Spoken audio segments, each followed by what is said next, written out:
Nous allons demander dans un instant sur Sud Radio de parler vrai à notre invité dont la vie a consisté en une série de mensonges pour la bonne cause. On accueille avec plaisir, c'est même un honneur d'accueillir Marc Ruskin. Bonjour à vous. Bonjour Jean-Marie. Vous allez nous dire si c'était le seul, en tout cas présenté ainsi, le flic franco-américain du FBI qui a vécu sous de fausses identités pour infiltrer pendant près de 30 ans les milieux les plus dangereux pour le compte du FBI. Vous publiez vos mémoires, ça s'appelle Le Caméléon, ça correspond bien à votre vie, c'est publié chez Hugo Doc. Première question, sous combien, si vous avez compté, de fausses identités en tout avez-vous vécu pendant ces 27 années de carrière au sein du FBI? Bien, d'abord, ravi d'être ici et merci de m'avoir invité. Vous êtes le bienvenu. En principe, j'ai plus ou moins une douzaine d'identités. Oui. J'ai travaillé dans les 27 pour le FBI, donc il y avait 20 ans comme infiltré. Et mon boulot d'infiltré, c'était en 2 étapes. Dans les années 90, plus ou moins, pour 10 ans, et après dans les années 2000, pour 10 ans de plus, avec une interruption de 4 ans où j'ai travaillé au quartier général du FBI et aussi dans des autres pays, Argentine, Uruguay et Paraguay. Alors dans les milieux parmi les plus dangereux, je le disais, sous des identités particulièrement différentes, vous avez été tantôt marchand d'armes, vous avez été tantôt dealer, trafiquant, baron de la drogue, j'en oublie certainement, des identités loufoques. Comment on se plonge par exemple dans l'identité d'un baron de la drogue alors qu'on est entouré de voyous qui eux-mêmes vendent de la drogue et qui peuvent vous tuer d'une seconde à l'autre s'ils découvrent que vous êtes un policier? Ça, c'est vraiment une question d'expérience. Ma première enquête d'infiltration, où j'avais inventé l'identité de Henri-Marc Renard, j'étais un boursier, j'ai travaillé à Wall Street. Et c'est là où j'ai vraiment appris à comment faire le boulot d'un infiltré dans un milieu qui n'était pas du tout dangereux. Oui. Le pire des cas, ils me foutent à la porte, ils se rendent compte. Vous risquiez seulement d'être viré et non pas tué. Ça, c'était pour après. Et c'est comme ça que vous vous êtes entraîné, si j'ose dire, à mentir. Comment, justement, vous avez acquis cette expérience? Bien, le FBI cherche... moi, j'étais déjà dans le FBI, mais il y avait l'unité de crime économique cherchait quelqu'un pour travailler dans cette infiltration. Et moi, j'avais envie de travailler comme infiltré. Alors, j'ai demandé pour cette position et on m'a choisi pour faire ce genre d'enquête.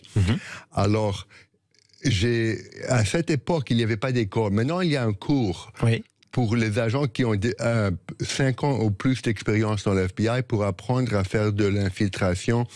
Mais à cette époque, c'était assez nouveau et ça n'existait pas. Alors, vous étiez parmi les premiers, presque un pionnier. UCA, oui, UCA, Undercover Agent, alors pardonnez mon accent. Non, je vous en prie, c'est très bien. Vous aviez commencé justement dans ce domaine. J'aimerais savoir d'abord, lorsque vous avez commencé à vous infiltrer, donc dans ce milieu-là qui était moins dangereux, qui étaient les personnes qui étaient au courant de ce que vous faisiez? Mais, en principe, de ce que je faisais, c'était juste les agents qui étaient en charge de l'enquête ou qui travaillaient sur l'enquête. Nous, c'était une très grande opération avec 6 agents d'infiltration. C'était pas juste moi. Alors, il y avait les 6 undercover. Oui. Il y avait toute une équipe, il y avait 2 superviseurs, il y avait des comptables qui travaillaient sur l'enquête, il y avait ce qu'on appelle des contact agents. Contact agent, c'est l'agent qui est responsable pour garder des liens entre le undercover et le bureau. Parce que nous, on n'allait pas au bureau. Évidemment. Alors, il y avait un agent avec qui on avait des rendez-vous de temps en temps, ou qui on passait les preuves qu'on avait pris, les enregistrements, et ils nous racontaient qu'est-ce que les chefs ont besoin, qu'est-ce qu'ils veulent qu'il se passe. Alors ça, c'était le lifeline. Ça, c'était votre vie, vos horaires de bureau. On va le dire comme ça c'était votre travail. Sauf que vous aviez laissé votre vraie vie par ailleurs. Vous aviez des parents. Vos parents, ils n'étaient pas au courant. Ils étaient au courant que j'ai travaillé dans le FBI, bien sûr. Mais mon père était déjà décédé et ma mère pour elle, l'important, c'était que je travaillais pas dans le stup. Elle avait peur que je... Elle avait très peur que vous travailliez dans les stupéfiants, par exemple, là où c'était le plus dangereux, c'est ça? C'est ça. Tandis que plus tard, j'ai travaillé dans les stupéfiants, en train d'acheter de l'héroïne des Chinois malaisiens qui importaient, qui avaient une très grande, importante organisation. Et à l'époque, je lui ai pas raconté... Parce que si elle l'avait su, évidemment, elle n'en aurait pas dormi de la nuit, puisqu'elle aurait su que son fils était en danger à tout moment. Alors, des moments de danger, vous allez en vivre un certain nombre pendant votre vie, notamment lorsque vous avez cru être démasqué. C'est arrivé combien de fois en 27 ans que vous soyez démasqué et qu'on se dise à un moment, celui-là, c'est un flic, c'est pas un des nôtres? C'est arrivé actuellement dans la première enquête sur Wall Street, où il y avait une ancienne procureure qui avait travaillé avec moi dans le bureau du procureur du Brooklyn avant que j'entre dans l'FBI, qui m'a reconnu, et elle a raconté à ses patrons qu'il y avait un agent fédéral dans la bourse. Au lieu de venir me demander qu'est-ce que je faisais là, elle, soi-disant procureur, a finalement aidé les malfaiteurs. Et là, c'est une longue histoire, on peut le lire dans le livre, mais ça, c'était foutu, l'enquête était finie, mais il n'y avait aucun grand danger. Plus tard, c'est arrivé presque 2 ou 3 fois quand j'étais démasqué. J'étais presque démasqué, mais je me suis débrouillé pour m'en sortir avant que c'est arrivé. Alors, les enquêtes n'ont pas eu de problème et ils ont... On va raconter une fois notamment, alors vous êtes, je crois, dans un milieu italien, c'est plutôt proche de la mafia, donc de Cosa Nostra, italo-américain plutôt, et à un moment vous êtes fouillé. On pense que vous avez un micro sur vous. Qu'est-ce que vous dites quand on vous fouille? C'était un membre de la mafia italienne. J'étais en train de dîner avec eux dans un resto mafieux, dans un quartier tout à fait mafieux. Alors, j'avais pas de filature. J'étais avec un jeune agent, mais on était tout seul avec ce groupe de mafieux. Mais je portais pas d'enregistreur en ce moment parce qu'on savait que c'était une situation dangereuse et que si on découvrait un enregistreur, ça aurait été fini mal. Oui. Concrètement, si on avait découvert un micro dans votre dos, vous auriez été tué tout simplement.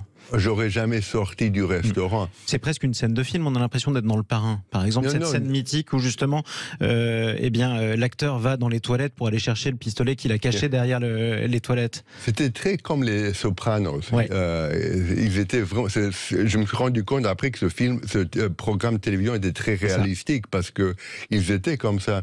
Mais on était dans un resto italien, à un certain moment, je suis allé aux toilettes. Il fallait descendre un escalier. Quand je suis sorti, il y avait un des membres de cette famille mafieuse qui m'attendait. Il met sa main sur mon dos comme si un vieux copain, mais actuellement la main montait et descendait comme il cherchait un fil. Il était en train de vous palper. C'est ça, mais il n'y avait pas de fil. Mais quand on est arrivé à la table, je me suis assis, on était tout un groupe, peut-être 8 mafieux, et on était en train de boire du Chianti, et du vin. C'est ça, du vin italien, et tout le monde est en train de rire. Moi aussi, on est en train de rire, mais vraiment, je n'étais pas tout à fait détendu. Et je me suis demandé, qu'est-ce que je fous ici? J'ai 50 ans, je peux prendre ma retraite, et je suis avec des types qui pourraient me tuer avec un baseball bat et sourire et dîner après. Comme dans tous les films devant lesquels nous avons grandi, y compris en France. On va parler de ces moments de doute que vous avez eus. Juste avant, j'aimerais qu'on vienne sur cette autre anecdote, parce que vous présentez des personnages qui sont incroyables. Vous avez notamment un ami, Mike Castro, qui est un collègue aussi, qui est une armoire à glace, bien qu'il ne soit pas très grand. Vous dites que c'est un dur à cuire, et à un moment, vous apprenez que quand lui-même il est infiltré, eh bien, il garde son pistolet du FBI et vous lui dites, mais c'est dangereux parce qu'on peut retracer le numéro. Qu'est-ce qu'il vous répond? J'aimerais que vous le disiez parce que c'est quand même incroyable. C'est parce que moi, à l'époque, j'avais un pistolet de undercover. C'est intraçable. Intraçable à travers les numéros. C'est ça. Mais c'était un 32, un Walter, un pistolet allemand 32. Et 32, c'est un très petit calibre. Et si on tombe dans une situation très dangereuse avec plusieurs types, un petit 32 avec 8 ou 9 balles, ça ne va pas servir pour grand-chose, sauf peut-être pour les mettre en mauvaise humeur. C'est ça. Alors, je parlais avec Mike, qui avait beaucoup d'expérience. En plus, il était un ancien béret vert de l'armée. C'était un type. Il était tout petit, tout maigre, mais très dur comme type. Alors lui, il m'a dit non, moi je porte mon pistolet du FBI. C'était un gros. Ça, c'était un 40 ou un 9 mm. En tout cas, reconnaissable. C'était un gros, mais c'était un grand calibre. Ouais. Alors je lui ai demandé, mais qu'est-ce qui se passe s'il voit le numéro de ton pistolet? Et lui, il m'a répondu, s'il lise le numéro de mon pistolet, ça veut dire que je suis déjà mort. Effectivement, donc il valait mieux pas essayer de le désarmer, en tout cas. Alors j'ai dit, après ça, moi j'ai commencé à porter aussi un gros pistolet du FBI, 10 mm, c'était super grand. Mais avec cette philosophie, on ne va pas prendre le pistolet, si moi je suis vivant, on ne va pas le prendre. Exactement, c'est du coup ce qui vous a encouragé d'ailleurs à continuer comme ça, mais ce sont des personnages formidables que vous avez rencontrés. C'est quoi le moment où vous avez le plus douté, où vous vous êtes dit, il faut que j'arrête? C'est trop dangereux, je suis plus fait pour ça, j'ai plus l'âge, j'ai aucune raison de risquer la mort à tout moment. À la fin de la première étape, les premiers 10 ans, je me suis rendu compte que je prenais trop de risques. Avant, je planifiais tout, j'avais tout dans ma tête. Et après, j'ai commencé à sortir à des rendez-vous, à improviser. Et j'ai travaillé une enquête celle avec les Chinois, où j'achetais l'héroïne. Et c'était des types assez dangereux, assez durs. Je me suis dit, peut-être c'est le bon moment pour commencer à chercher. Alors, quand vous dites c'était des types assez dangereux, assez durs, on va s'arrêter là-dessus quand même, parce que tous les gens que vous avez croisés dans votre carrière sont assez dangereux, assez durs. Qu'est-ce qui vous fait dire cela était particulièrement dangereux et dur? Qu'est-ce qui vous aurait fait concrètement si vous avez démasqué? Ça, il faudrait s'en sortir au plus rapide possible. Trouver une raison. Qu'est-ce qui faisait qu'ils étaient plus dangereux encore que les autres? Leur patron était en prison à perpétuité pour avoir kidnappé et tué la femme d'un propriétaire de restaurant chinois. C'était des gens, ils n'étaient pas juste en train de vendre de la drogue, ils étaient en train de faire l'extorsion, des kidnappings, des meurtres, n'importe quoi. Donc c'est pour ça qu'en plus, avec certains raffinements de cruauté, ils auraient pu effectivement vous faire particulièrement souffrir. J'aimerais aussi qu'on s'arrête sur ceci. Vous avez eu une carrière au sein du FBI qui a duré 27 ans. Le monde a changé en 27 ans.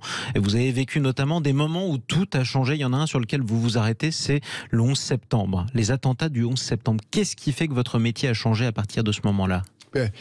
Au sujet de le 11 septembre, ce qui a beaucoup changé dans l'FBI, c'est la mission du FBI. Alors qu'originalement, c'était un service plutôt de police fédérale, et ça a commencé à devenir un service de renseignement. Au moins, c'est ça ce que le directeur du FBI a essayé de faire, c'est de changer toute la philosophie de l'FBI pour que ça soit plutôt renseignement. Et ça a marché jusqu'à un certain point. Tandis que la structure, l'infrastructure, la philosophie, la culture, c'est plutôt une culture de police fédérale. Et je crois que ça marche mieux quand ça reste plutôt dans ce domaine. Plutôt dans le domaine policier que dans le domaine du renseignement. Mais si moi je vous demande, comment vous considérez-vous, et ce sera ma dernière question, dans votre esprit, vous étiez plutôt policier ou plutôt agent secret? Parce que de l'extérieur, on a l'impression que vous étiez agent secret. Non, mais c'est pas ni un ni l'autre. C'est les deux. C'est vraiment les deux. Moi, j'étais un spécialiste dans un certain domaine de la police fédérale, c'est-à-dire l'infiltration. C'est un tout petit groupe qui faisait ce genre de travail, mais le but, l'objectif, c'était de protéger la populace et mettre les délinquants en prison où ils ne pouvaient pas faire du mal. Et vous avez réussi plus souvent qu'à votre tour, en prenant des risques inouïs plus souvent qu'à votre tour. Merci beaucoup, Marc Ruskin, d'être venu sur Sud Radio. Je rappelle vos mémoires qu'on peut se procurer d'ailleurs aux éditions Hugo Doc. Le Caméléon, hein, vous changez de peau, vous changez de vie, vous changez d'histoire, vous changez de nom, vous changez de tout ce que vous voulez. En tout cas, vous avez passé 27 ans à infiltrer les milieux les plus dangereux des mafias, des trafiquants d'armes par exemple, des trafiquants de drogue. Mémoire d'un agent du FBI infiltré pendant près de 30 ans sur Sud Radio. Merci à vous.